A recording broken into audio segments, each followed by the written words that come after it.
আচ্ছা দাদা একটা প্রশ্ন করি। হ্যাঁ বলুন। সব জায়গায় অনুষ্ঠান করো, তোমাকে আমি তো স্পেশাল ভাবে ভালোবাসি। এটা মা সরস্বতীর আশীর্বাদ যে আজকে তোমার সঙ্গে আমি শো করতে পারছি।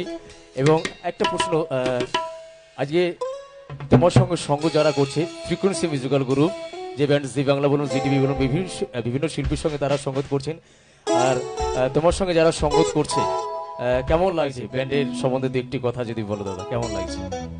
এক কথায় বলবো অসাধারণ, আর দ্বিতীয় কোনো কথা হবে না। সত্যি হয়তো এক্সপেক্ট করতে পারছিলাম না কিরকম হবে কি না হবে, একদম এসে একদম অবাক হয়ে গেছে। সত্যি খুব অসাধারণ, পুরনো বাংলা গানের সঙ্গে এত সুন্দর ওনারা সঙ্গত করছেন, তার জন্য আমার পক্ষ থেকে অবশ্যই ওনাদেরকে অসংখ্য অসংখ্য ধন্যবাদ। থ্যাংক ইউ দাদা। একদম অনুষ্ঠানের শেষ গান গাইবো, মান্না সাহেবের সেই বিখ্যাত একটা গান, সেটা দিয়ে অনুষ্ঠানের ইতি আমি টানবো।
আজও টেবিলটা তবু আছে, সাতটা পেয়ালা আজও খালি নেই।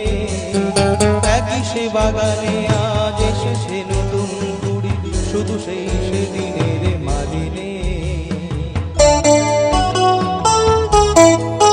কত